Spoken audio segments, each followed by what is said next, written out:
with some of the most iconic cities in the world, beaches off the coast, stunning architecture, great food, a rich history and culture to explore. It's not hard to see why Spain is one of the most sought after travel destinations in the world. So join me as I detail our 10-day itinerary throughout Spain and cover the 4 cities that we visited, the hotels, the restaurants, the sites, the excursions, and an overall great time.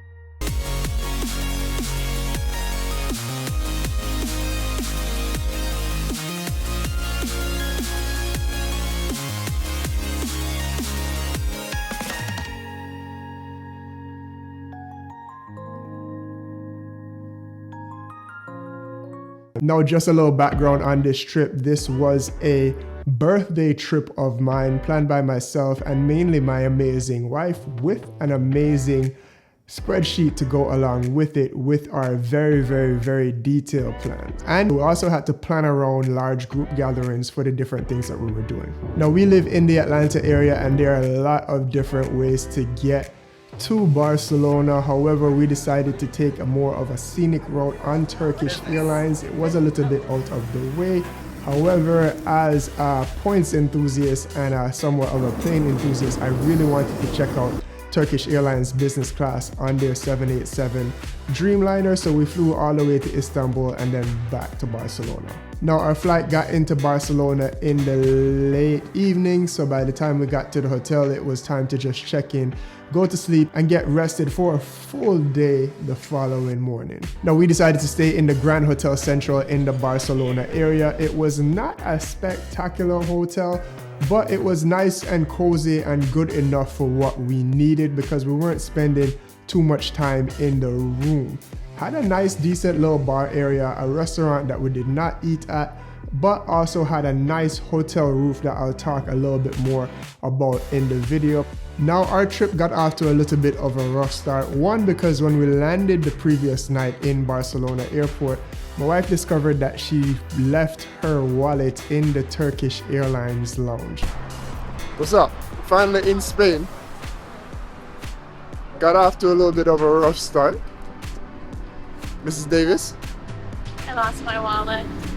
The original plan that morning was for some of our friends to land in Barcelona that same morning and we would all go to the Park Güell tour together. My wife and I had some time to kill before our tour time was ready, so we went exploring through some random churches that were just around there, and then we went to the Park Ciudad. By the way, I'm probably going to butcher a lot of these Spanish pronunciations. Please bear with me. I am English speaking with a Jamaican accent, so I'm not going to get them all done correctly, but the Park Ciudad is a nice park. Think of it kind of like a central park of the Barcelona area.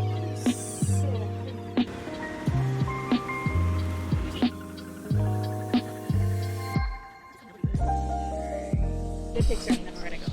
So remember when I showed you guys that spreadsheet? I said my wife was so organized and we know exactly where we're going down to the minute. No, that's not true. I never plan it down to the minute. Now we're here standing with a paper map in the middle of Barcelona, try to figure out where we go. Babe, what happened? I lost my wallet. I never plan anything to the minute. You never plan anything to the minute? No, it's fucking psycho. And you're not psycho?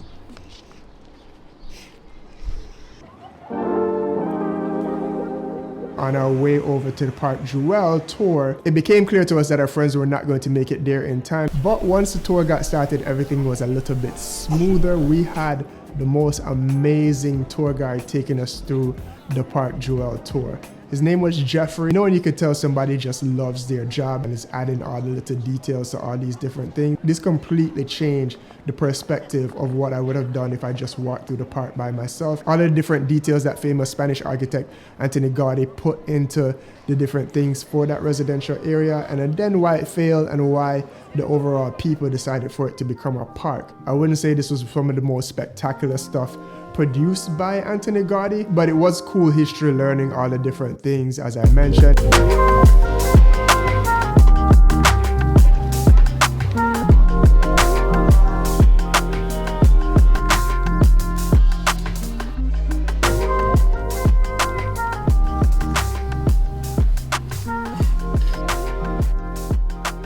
ends with an amazing view up at the top, which is supposed to be the viewing area that people used to use back in the day, overlooking the city. It was a nice meetup area where everybody used to be.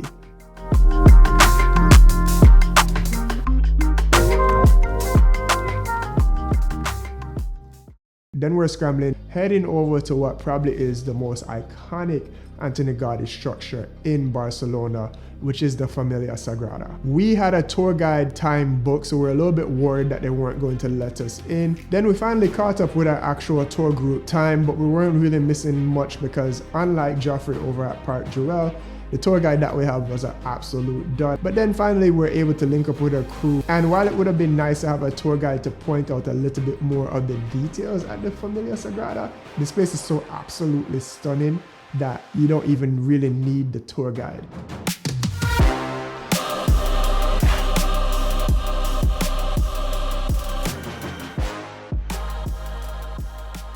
It's the perfect match of something that looks great but is also really functional. A friend of mine who is an engineer that builds buildings here, he was just mind blown going through all of the different things that Gaudí put into that building. And then we made our way up to the top of the tower, which was still under construction. It was still cool to go up there and see.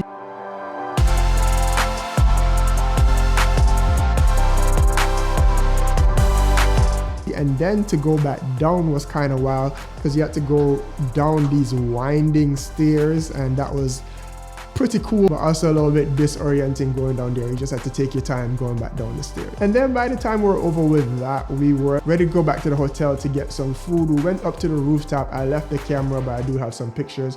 We got some food for lunch, which was great, and then the drinks up there, up on the rooftop with the pool, was pretty good as well, and just a nice little vibe just to hang out, chill before we went down for some siesta and then got ready for dinner.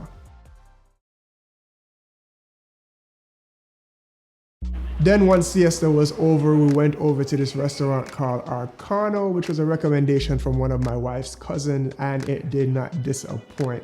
Not only was the ambience really cool because it had like this cave type vibe that you walked into a cave and it was almost like underground-ish, but the food was not only really good, but it was also very affordable. The six of us decided to do different tasting menus, and then we kind of shared some of the food. Great service, came with amazing wine pairings also. The injected pesto burrata tasted as good as it looked. I got a pork, which Spain is known for. Overall, great service, great vibe. 100% would recommend going here if it is that you want to grab something to eat for dinner. And then after dinner, we decided to go and explore La Ramblas, which is the popular area there that has all the restaurants, clubs, or whatever. It may have been a little bit too early before things were popping and we were just walking around aimlessly. We're proper lost. Lisa led us here. Now we don't know where we're going. We're on La Rambla. This is the main street in Barcelona. So why can't we find anything to do? After many drinks of wine, we weren't exactly sure where it is that we're going. Lisa just said we're not lost, but now we should walk back 10 minutes in the direction that we already came from. And really, we just made fun of being lost. Eventually, we just kind of walked around, headed back to the hotel, and said we'd pick it back up again in the morning.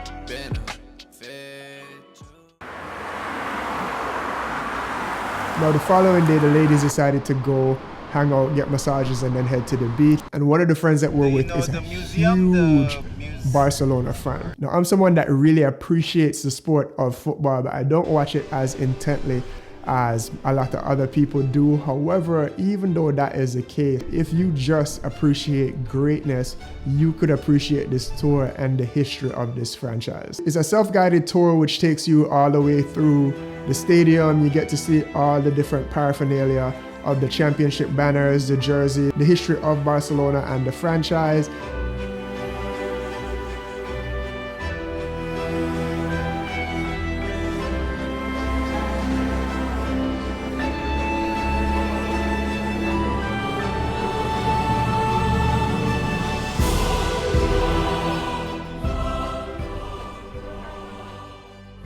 And then takes you outside to see the pitch and the stands. Originally, we were trying to purchase the tickets that allowed you to go onto the pitch. However, They also have this thing, I guess, where fans can decide to get together and play a game on the Barcelona field, which is kind of mind-blowing in itself.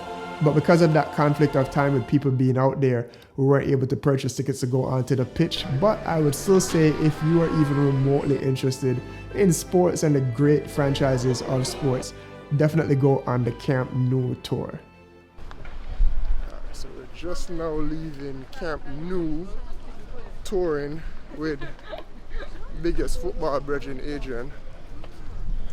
And now it's time to head over to the beach and them thing there. So catch you in the next.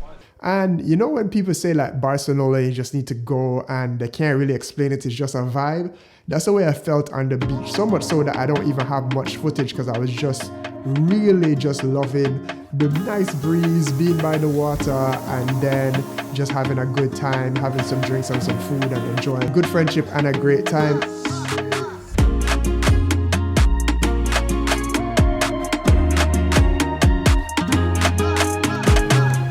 I actually wish we could have stayed on the beach a little bit longer until sundown, but we had to go back to the hotel because we had a tapas tour planned for that evening. So we got back to the hotel, got dressed, and then got on the road for our tapas tour, guided by our tour guide, who was a little bit on the eccentric side. He was a Brit living in Barcelona. First spot that we got to was called Valduro. It was really dead when we were in there. We were pretty much the only people that were there at this one table. Food was decent though, had some wine, it was cool or whatever. I think it was dead really because it was early by Spain standards. So walking, touring, going through that spot as the tour guide was telling us all the different things that he knew about Barcelona, that was kind of cool. And then the second spot that we got to call Calmado. This place had a much nicer ambiance and a nice bar. It looked like a cool place to come back for a drink, and by this time when the wine started getting flowing, it was really good as well. This place had a little bit better food than Valduro. Some of the sausages and the pork was really good at this spot. Again, wine started to kick in for the crew, so we're starting to giggle, make some jokes. Again, with a big group of people, it's just fun to kind of hang out and go on one of these tours and get some of the food, and our tour guide was actually good. Serve this. It is again a pork sausage with rice in it, but it's served in a stroganoff sauce. In other words, it's got cream and mushrooms. And then the third spot that we got to was La Bodegueta Provenza. Hopefully I said that right. But by the time we got there, it was a good mix of more people being in the restaurant, so it was a little bit more lively. And then we were a pretty much rambunctious bunch at the time. We were discussing all kind of different serious topics on one side of the table, laughing at the other side of the table. Just an overall good time. And then the food was a little bit more substantial. We got a little bit more hearty food towards the end of the tour to close out the night. But some good steaks, some nice potatoes, a good range of different tapas and different food, and the wines to go along with it at this spot. It ended up being a good time because we were hanging out with friends and we were a large group as well. Definitely go on some kind of a tapas tour when it is that you're in these Spanish cities, just to check out the different types of food. Only my regrets, as somebody that does like to go out in the nightclub scene, we did not go out in Barcelona. Our train to Seville was the following day, but we did go up to the rooftop at Grand Hotel Central, and it was a nice vibe up there late night. Ran into a few different interesting characters up there. This one guy was from Britain. He heard our Jamaican accents and then started talking to us in his version of a Jamaican accent. By the way, they're embarrassed as well by their own fucking music. Listen, I said, who makes this music? I said, give me his address. We're gonna go round, sort him out. Talking to us about how much he loves Jamaican culture. And then, funnily enough, we ended up sitting down with him, talking, shooting the shit. Always funny to run into different people across the world when you meet people, but the drinks and bar scene up at the hotel was actually a good little nightlife spot.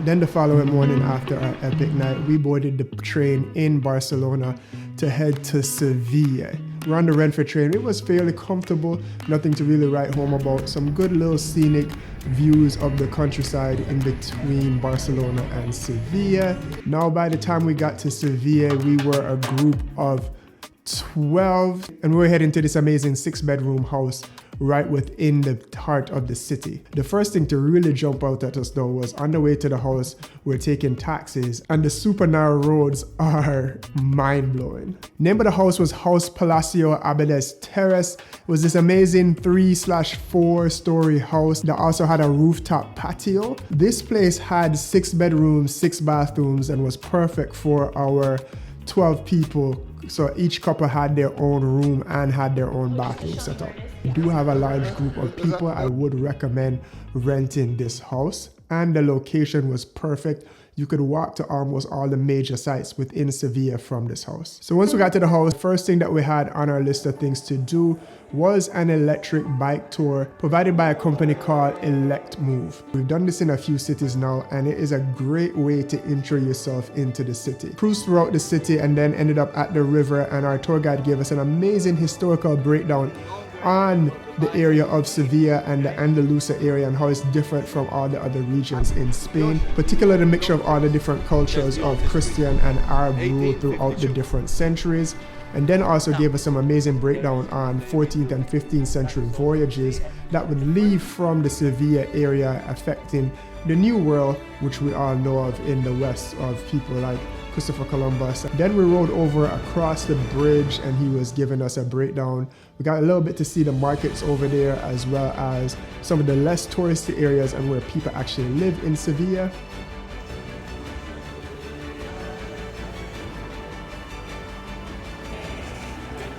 Then we made our way over to Parque de Maria, and this place was absolutely stunning. These gardens look like something out of a movie set. It didn't really seem real. It was a really nice park, and being on the bikes and able to ride through all the different areas, plus having a tour guide to tell us what everything was really cool to see it. And then from the park we rode over to the Plaza de España, which is one of the most iconic buildings in Sevilla. It's one of the buildings that's most synonymous with the area. And fun fact, our tour guide told us that it's still a functioning building that houses some government officials, and they still use it for operations and stuff during the day. But being on the bikes and able to ride around and cruise around that area at the evening time was super nice. And then we got off the bikes and we're just walking through the area. We're there with a whole bunch of other tourists, but we also ended up, there's always people out there doing flamenco shows, and this impromptu flamenco show was actually really dope and cool. The fact that it was unplanned, but it was also still, to me, really well done. I'll talk about the flamenco show that we went to a little bit later the following day, but this was really dope just to kind of see the culture and people just out there doing what they do with the amazing backdrop of this super stunning building.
At night, went to get some dinner. Dinner was at Ristorante San Marco Santa Cruz. It was a large group of us, like I mentioned, it was 12, but they were able to accommodate us at one big long table. All had a good time, ordered a bunch of wine. Everyone ordered their own individual plates and had a pretty much good time. Everybody seemed to like their food because they finished everything that was on their plates. So dinner was a success, ladies and gentlemen. Adrian didn't like his. No, the lamb was wicked. Lamb was terrible. So terrible that the plate was clean. Went out, got some gelato, and then went over to drinks for this brandy bar that was close by the house. Torero Brandy Cocktail Bar was the name of it. Nice small internet vibes, had a nice little vibe. It wasn't too crazy or anything, but a nice place to go grab a drink with friends after. And then we headed back to the house and went to sleep. The following day, we had a full day ahead of us, planned by my amazing wife and what I'm gonna call the most amazing tour guide in Seville, Carlos from Seville Tours and Company. 10 out of 10 recommend Carlos for your tours for all of the things that I'm going to mention here. He was a perfect mix of funny. He was extremely knowledgeable about every single thing that we asked him questions about, and making the tours and the sites that we were seeing so much more interesting than us just staring, looking at it on our own. Now, our first destination that day was the Real Alcazar, or as I call it, the Game of Thrones location. What are we walking? What about to walk into? The Royal Alcazar. The Royal Alcazar. What is the Royal Alcazar? Sure. You're not but sure? I know that Game of Thrones is taken. Oh yeah. Oh, you were going into the Game of Thrones. This is the Game of Thrones place. It is famous for being just an amazing, stunning building. However, if you're a Game of Thrones fan, this is also where Dorne was shot. And this is what is so spectacular about Seville. It is these Muslim influences and architecture building, but then being mixed up and being around for so long, you have all these other historical elements built into it.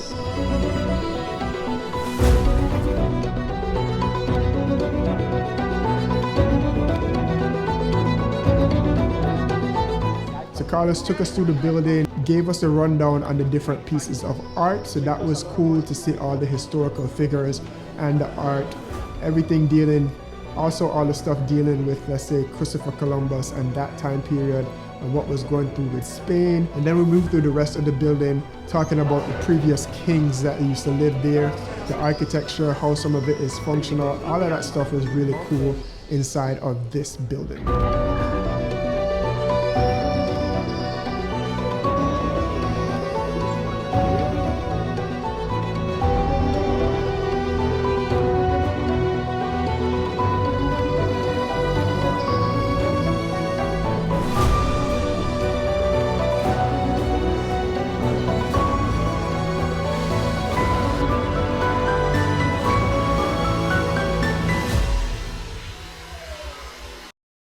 Then from the Real Alcazar, we made our way over to the cathedral. We're gonna go into the Cathedral of Seville, the biggest Gothic structure on earth. When I say Gothic, I mean architectural style.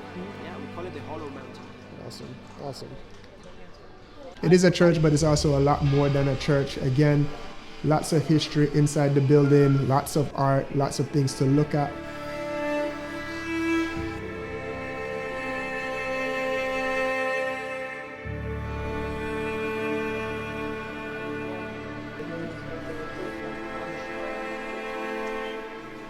It's also really famous for being the place that Christopher Columbus's remains are housed. Just to give you an example of how great of a tour guide Carlos is, listen to him tell the story of how Christopher Columbus's remains ended up here in Seville. We're done, and they bring the body of Columbus here. When he gets here, he gets deposited in another monastery that is 2 clicks away from them.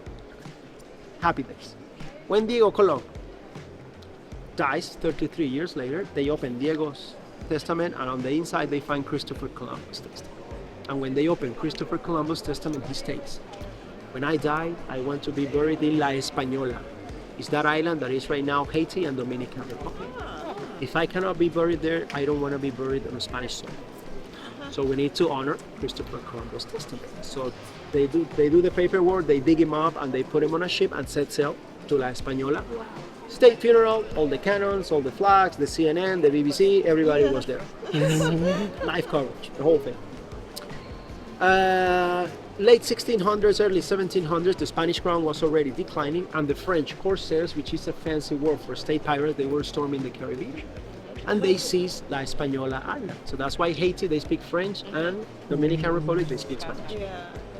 So at this point, the Spanish crown was, okay, you keep half the island, give us Christopher Columbus. Fantastic. Oh, wow. No problem. We keep the island, we give you a dead body. Wow, that's a So, good trip. so what do we do now? I think he really like Cuba. Let's take him to Cuba. It's a very short sail. Okay. So they take him to Cuba and they do another state funeral in the Cathedral of Havana. When is this? 19th century, beginning of the 19th century, Okay. 1800. 1891, this mausoleum was being prepared here in Seville to ship to Cuba. 1891. It never left town. Why? 1898, what happened between the US and Spain? The Spanish American. Spain lost Cuba with the help of the US, and as soon as Cuba became independent, the first thing the Cubans did, hey Spain, Come get this Come body. get this did you see this guy? He only Come get his brought body. death, blood, and suffering to the people of Cuba. We don't want anything to do with these guys, so do us a favor and pick him up. So Spain had to send a ship to Cuba, 1898, to pick up the remains of Christopher Columbus. Then from the bottom of the cathedral, we went up to the top of the Giralda Tower, which is the top of the cathedral, which has all the bells and stuff. You do have to walk up and it is pretty high. However, it isn't stairs. You're walking up ramps, so it makes the walk a lot more bearable. So it wasn't that bad. Especially because it was a ramp. Not stairs. How do you feel about that walk, Mrs. Davis? It felt great because I'm in shape. It wasn't hard at all. So we had made it to the top of the cathedral. It's bonkers. And once you get up there, the views are stunning to see the entire city from that high up.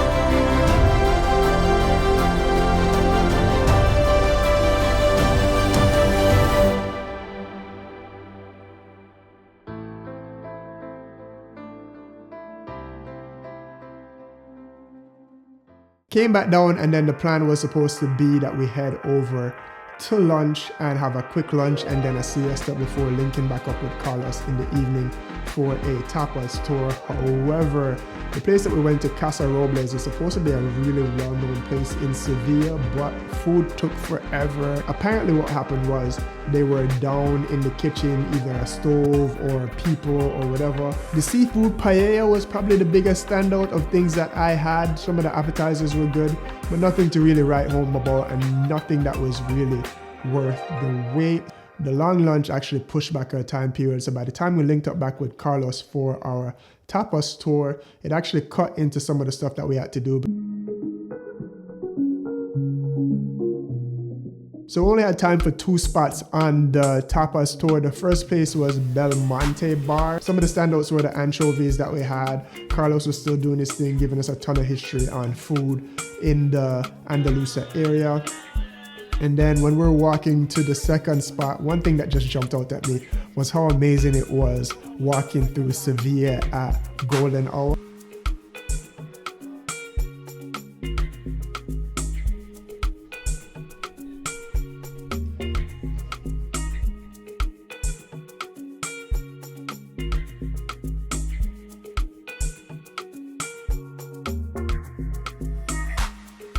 And then the second spot that we walked over to is called Azabache. It was pretty laid back. Again, it kind of seems like these tours are done a little bit earlier before people are actually eating, because the sun does not set at this time of year when we were there during the summertime until almost 9, closer to 10 o'clock, and that's when people seem to start eating dinner. But again, food was pretty good. Meats were decent. Again, the pork and all that stuff, good. However, Azabache did have the best sangria I've ever had in my life. It was a perfect mix of all the different sangrias and the ginger and everything. It was just really, really, really well done. So high points for that. Then we toured through town a little bit more and then actually ran out of time, so we didn't get to make it over to whatever the third spot would have been, because we needed to go and catch our flamenco show. Even though we saw an impromptu flamenco show the day before, we wanted to go to an official show, particularly in this area, because this is what it's known for. And the show that we did was really good. They did not allow cameras for the vast majority of the show except for at the end, but we really enjoyed it while we were there.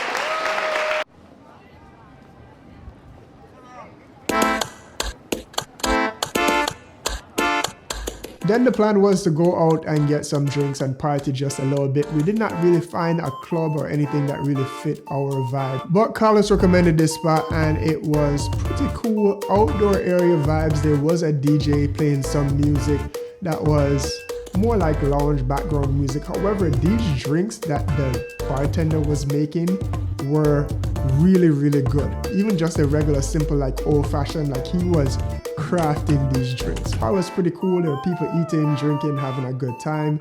We also definitely had a good time, and by the end, after having a few drinks, you could see that we were out there recreating the flamenco show that we had just left, because again, we were feeling nice after having a good time.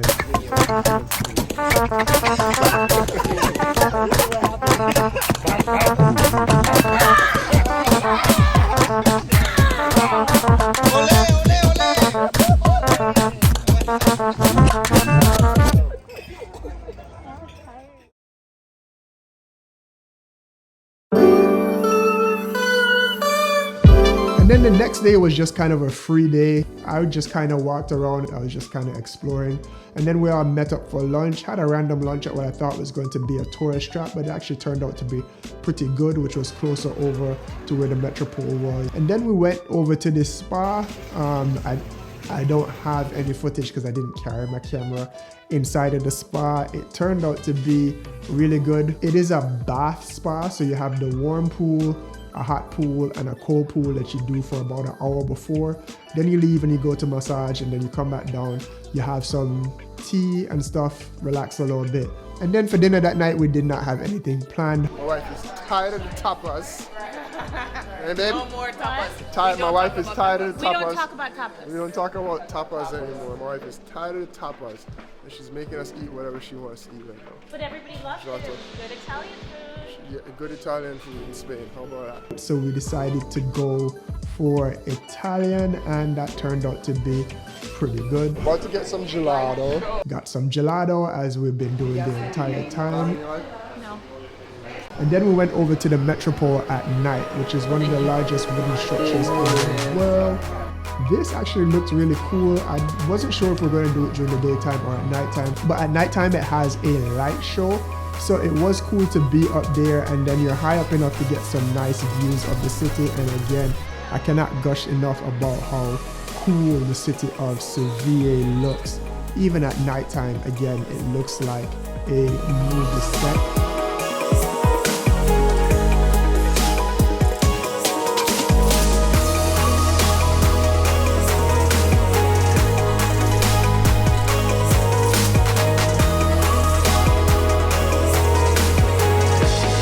Wooden structure was nice, definitely worth going up there at nighttime. And then if you're really touristy, the Metropole wooden structure, underneath it also has the I Love Seville sign, so you can take some pictures in front of that also.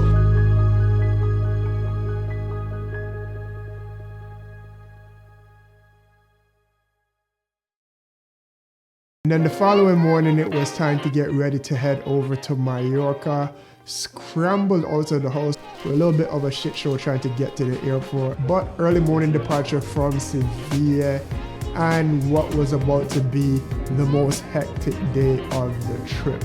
Now, a lot of our trip in Mallorca was planned by this amazing tour guide called Gina.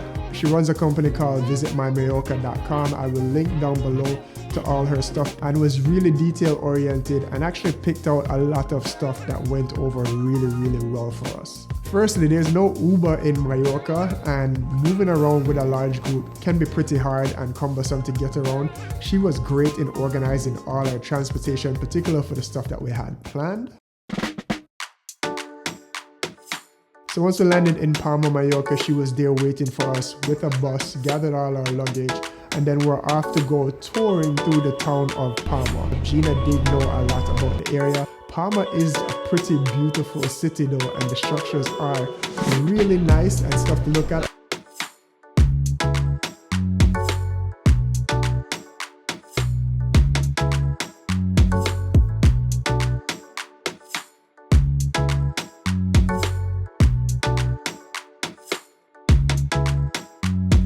We went through the cathedral that was there, walked through some of the town and the area, and she was giving us the rundown on all the different stuff. Linked up with the other couple that were meeting in Mallorca. Walked around town, even stopped into a museum real quick as we were just impromptu, just as we were walking around.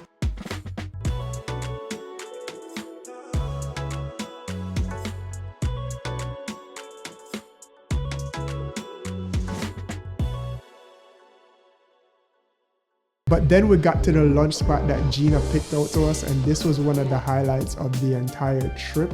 A spot called El Bandera.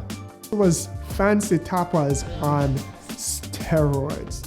When I say fancy, I don't mean like fancy like it was fufu. It was more like trendy, super flavorful, all these different things. Everything that we ordered there was just on point. I would highly, highly recommend El Bandera. It was one of the best picks that Gina made for our lunches and for the food. If you're in Palma or in Mallorca, it's definitely worth going out of your way to go here. Please. This place is phenomenal. And what I said was, I don't ever question anything Leo does. Ever, ever, ever. Leo and Gina and Gina. Look, #1 tapas place in Spain. Number one. Then once the lunch was over, we really didn't want to go see any other stuff. The reason for that is, aside from traveling early in the day, Nikki Beach in Mallorca was having their annual all-white party, and at the time they haven't had it for a while because of the pandemic. So we were going to get to experience that later in the evening, so we wanted to go back to the hotel and have a little bit of siesta. Checked into the hotel, had a quick nap, and then head to one of the most fun parts of the trip. Now, first of all, we almost didn't make it to this party because, like I said, there is no Ubers in the city, and we had a large bus to carry a large group of people. We were a group of 12.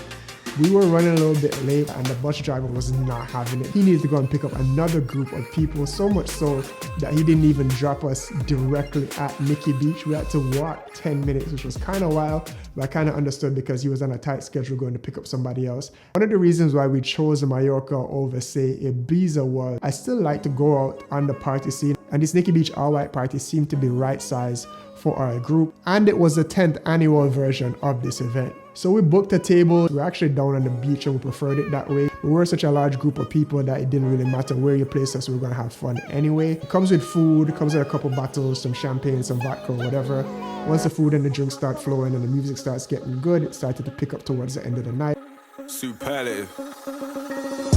Watch me pop my collar, them girl holler. Them man hit me for the sauce on top. I got what they need, doors open. Now I navigate through like cause I can. I weren't made to be less than great. Avant-garde, I don't know no grain. Come like pops, they just know my pace. Come out your ends of civilian, not your average low hillian. Pass me the mic, it's a silly one. Never on killy, don't crud, but I'm killer like good. Don't touch road, but a bit of me does. Going on major, the little league club, so I draw for the bass, no back, make it run. Home, can't catch me when I run. Flows, so I pop my collar. Pop out the collar, then run this dance. I'm on that everyday good tip dog. Not into celebrating, but go on. Bang off my chest cause I'm feeling good. Mr. Mate beats and the flow so hood. Ask a bang. And it was my birthday trip. You could see from the footage, I had probably a little bit too much fun.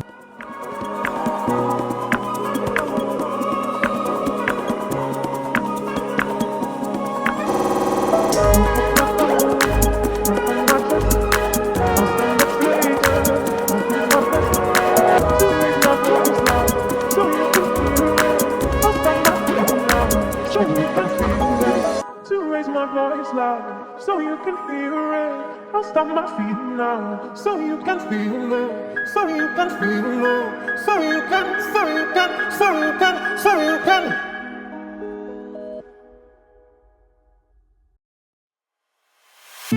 And then after such a long day and an epic night, we did not have anything planned for the following day, so we got to check out and hang out at our hotel. We're staying at Hotel de Mar Gran Melia in the Mallorca area, and this hotel was actually really nice and pretty reasonably priced. Nice pool area for you to hang out in. There's a poolside restaurant. The pool service was pretty good for when we were ordering lunch during the day, hanging out, getting drinks and whatever. Then there's an upper deck where there's some more pool chairs and stuff if there's nothing available around the pool for you to just kind of sunbathe and hang out. And then on that side, you can actually see the water, and there's some cliffs that you could jump off of or get into the water from there. There's no beach area, but there's some cliff jumping. And then over on the other side, there's a little small swimmable beach area where you could walk into the beach and just kind of hang out, lounge, and not have to deal with the cliffs and the waves. It also came with breakfast every morning. They had a decent breakfast area, and we had dinner at the restaurants there, which are pretty well known. One of the restaurants is prefix menu, so we went over there. We didn't want to do that. We just kind of wanted to order a la carte.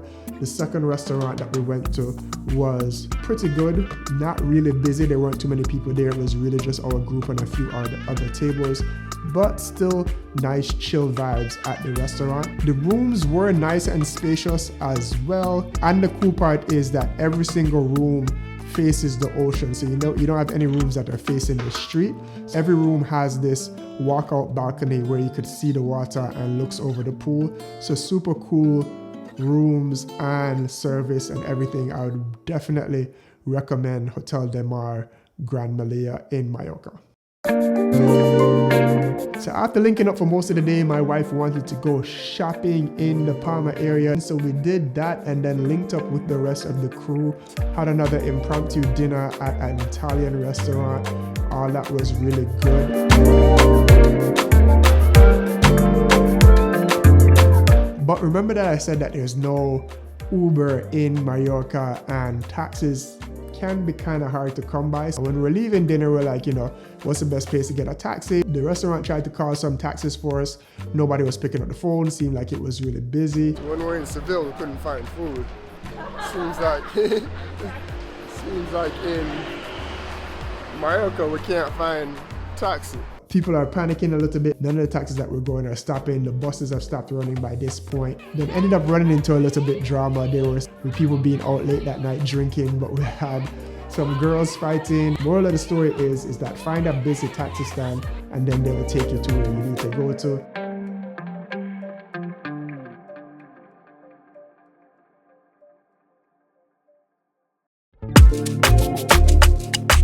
Next day, we were heading to the town of Seville. Our bus driver was a little bit late to pick us up. We got punks. That's the only Yeah. reason that I want to show them. I want to show them. right? You say you're making me weird? All right. You probably having a coffee and a bagel. Yeah, after being extremely punctual, Ramon went to the wrong Malia. I don't know how, but Adrian thinks it's not an accident. He's gonna be right here at 9:45. But we linked up with Gina at the train station. She had everything organized for us. And the trip to Seville is on this old historic wooden light train. It's a cool little journey into the town of Seville. A couple of dark spots going through some tunnels that had my claustrophobic wife freaking out. We're in a cave. 100-year-old train.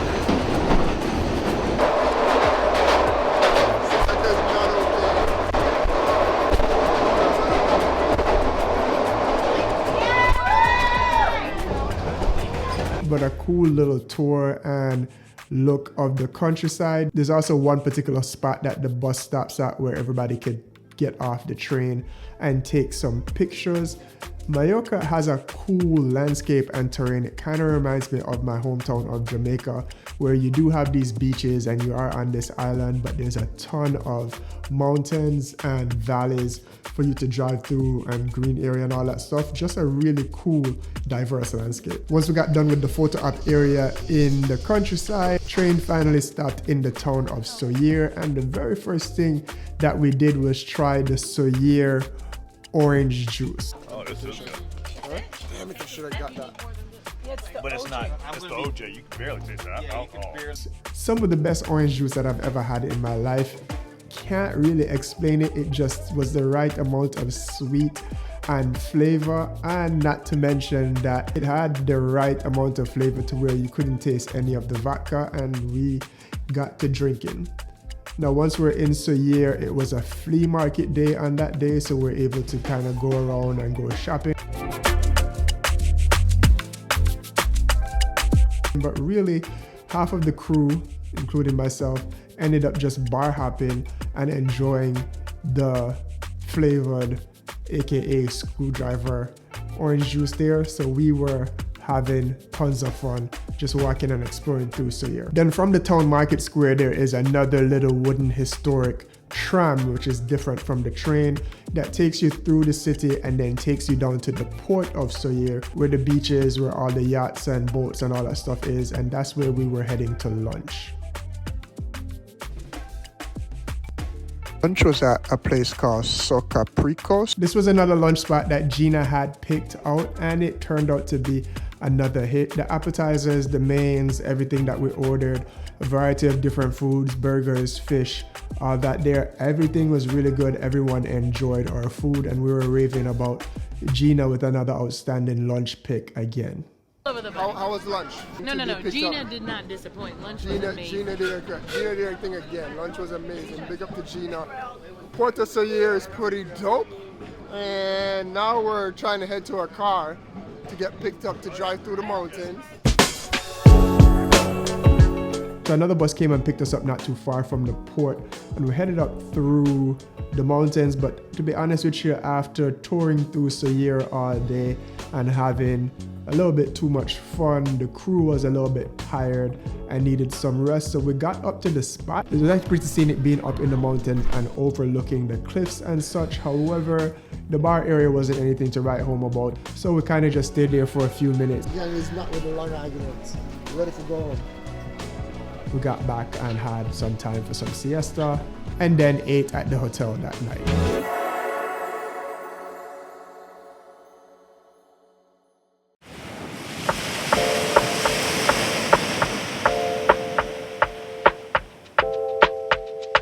The following day was our boat day. I had booked a catamaran with a group called Sailing Jonah. We met them. We had to take a small boat over to the actual boat. Big positive travel, she's always smiling. And then once we were on board, these guys were more than helpful. So basically for the next 7 hours, you're free to move on the boat. I just recommend you to always have one hand on the boat. Thomas, we're on a boat. We are on a boat. Where are we going? We are sailing today. How far? I don't know, 7 hours? 2 hours. We're sailing all day. We're sailing all day. Out for 2 hours, heading to some coves, some lakes, maybe even some cliff jumping. We'll see. They're gonna do the cliff jumping. I'm gonna sit on the boat. Sailed to a couple different bays that we're able to explore.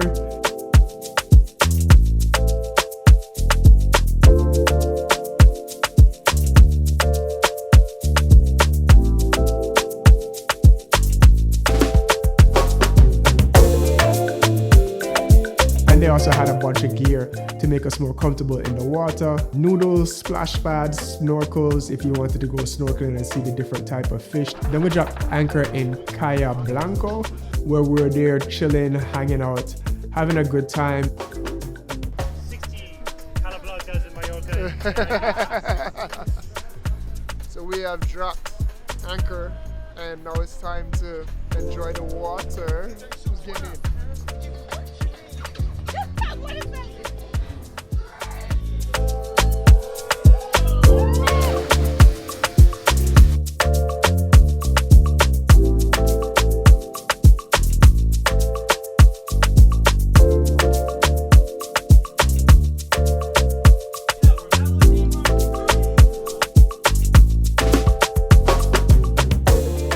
They actually cooked lunch for us on the boat, which was included in our boat trip. So we're able to just kind of chill, relax, jump in the water. And then there was some cliff jumping over on that side as well that we swam over to, climbed all the way up to the top of the cliff, doing crazy stuff. While it is that we're still young enough to do it, even though we're not that young.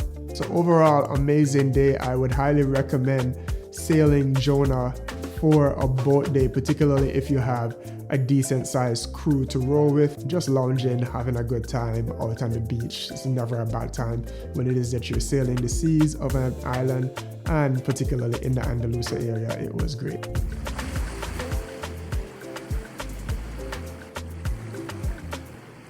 And then our final dinner in Mallorca was at Port Calanova, which was a small walk from the Grand Malaya hotel that we were staying at. cool little area. Paella was good, the fish was good, the wine was amazing. I would recommend it if you're staying at that Mallorca hotel to go and check out that area for a nice, reasonable price and good ambiance for dinner. Nice open air out on the port.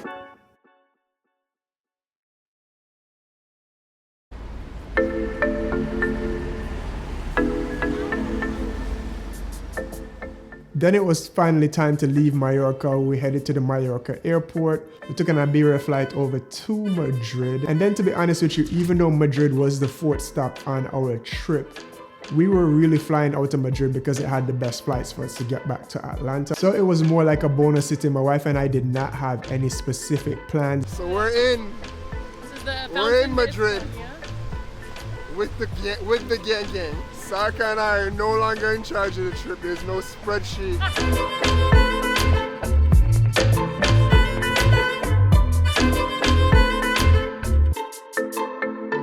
Went to the main town square, checked that out, saw some touristy stuff, took some pictures and such. And then ended up in the Mercado San Miguel, which is this cool food hall with a bunch of different food options. Everybody went their own separate ways, got some drinks, got some food, and then that was pretty chill.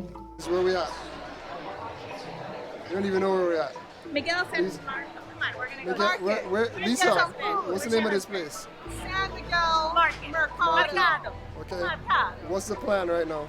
We're gonna graze, have some tapas, get some stuff, get some This drinks. is not the plan that I was told. I was told I was getting drinks. I want drinks too, Leo. That's the best mojito. Say that one more time. This is the best mojito I've ever had in my entire life. Wow. And then at nighttime, ended at this restaurant called Azotea, which was an absolute banger for food and drinks and ambiance. I definitely recommended it. We sat there, we had some drinks, reminisced on all the things I just told you from this trip. And then it was time to head back to the hotel and get ready for a flight the following day. So hopefully you liked this video. If you did, go ahead, drop it a like, hit the subscribe button and the notification button. I'll have deeper dives into the individual cities that I did in Spain, so you don't want to miss those. And then, like I said, if you want to know how we traveled over to Spain or a bunch of other destinations for free, go ahead and check this video right here on the different credit cards or travel videos that we have here. I'll see you in the next video. Big up yourself. Peace.